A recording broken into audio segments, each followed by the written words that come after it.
Okay, now I want to show you what to do when you reach the end of your yarn. This is about as far apart, needle's length apart.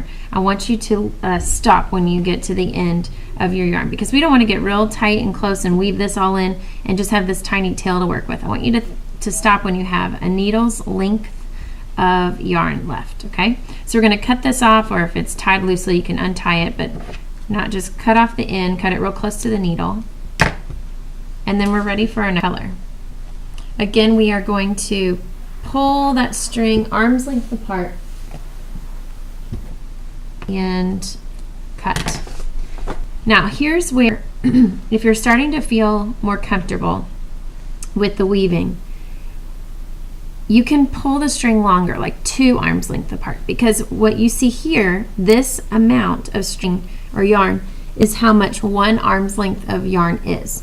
So if you continue to cut the same amount of yarn every time, you're just going to have this much of the color. Now you could cut the same color and continue weaving blue, but if you think about a pattern, like maybe you want to have a small strip of blue, a small strip of green, and a large strip of purple, or something like that, I want you to think about the color choices that you have, the pattern you're going to create, and visualize how the pouch will look when it's finished.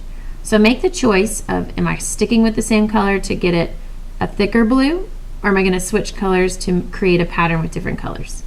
I'm switching colors. I'm going to do the same amount of string that I have here, so it should be just about this high when I get finished with it. Take your yarn and put it through the needle again,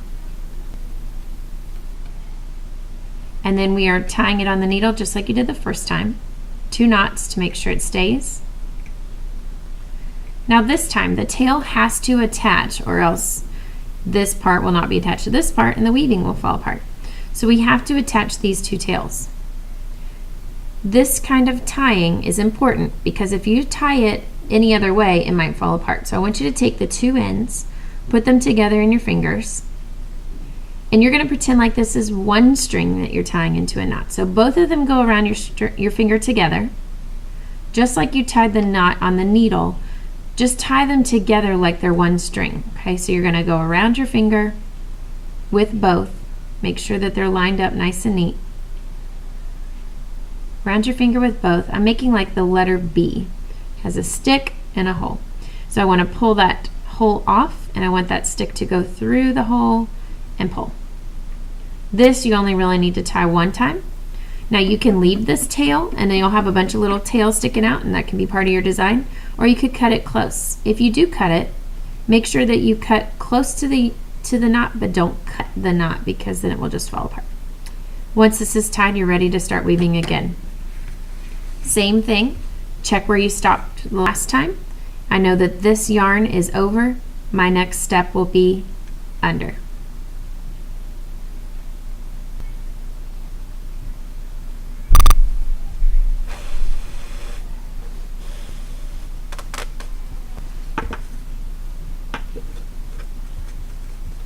Don't forget to beat it. Push it down.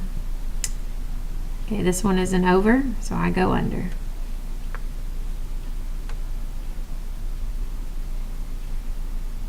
Notice how my hand is moving. It's kind of driving that needle up, and that helps you out when you're trying to pick up those strings so that you can go under them.